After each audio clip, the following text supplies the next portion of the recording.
اس میں جو بابائے psychology Sigmund Freud وغیرہ، کارل جنگ، ان کا کام بھی بڑا قابل ذکر ہے. اور پھر ہمارا جو مذہبی رخ ہے کہ کاؤنسلنگ کرنا اور شعور کو سمجھنا اور روحانی تربیت کرنا، ایموشنل فلفلمنٹ کو ہمارا ریلیجن بہت ایڈریس کرتا ہے. اور اس میں نبی پاک صلی اللہ علیہ وسلم کی جو ذات سے ہم نے جو تربیت لی وہ یہی کہ کوئی بھی سچویشن ہو، کوئی بھی انسان کسی بھی کیفیت میں ہو، کسی بھی پرابلم میں ہو، پہلے اس کی بات سنیے، سمجھیے، کسی ایکسپرٹ کی رائے لینی ہو تو وہ لیجیے اور پھر کسی نتیجے پر پہنچیے.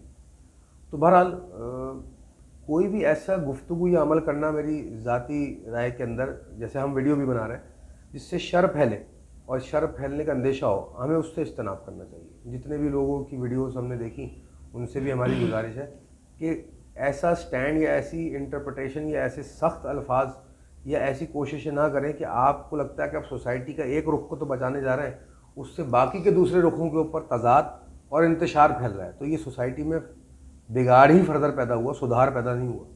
یعنی کہ میں ایک میٹر کو سالو کرنے کے لیے اس پہ آواز اٹھا رہا ہوں، لیکن اس پہ آواز اٹھانے سے آپس میں لوگ لڑ پڑے اور اس سے زیادہ شر پھیلا، تو نہ تو میں نے وہ میٹر سالو کیا بلکہ اور میں نے شر پھیلا دیا.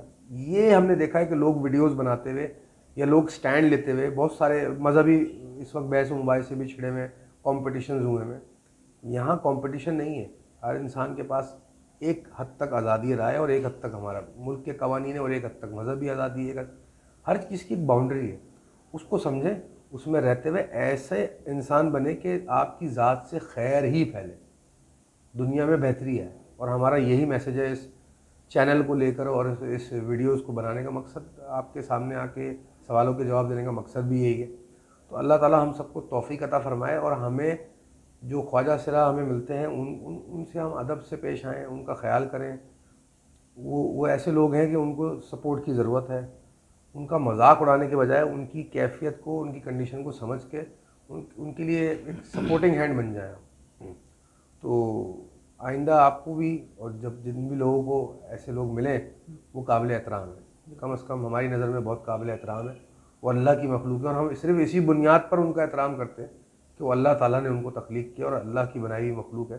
ہر مخلوق اللہ کی بنائی ہوئی ہے اور وہ اپنی جگہ اپنے رتبے میں قابل احترام ہے. اللہ تعالیٰ توفیق عطا فرمائے. امید کرتے ہیں لوگوں کا نظریہ بدلے اور وہ انہیں اپنانے کی کوشش کریں باقی سب کی طرح.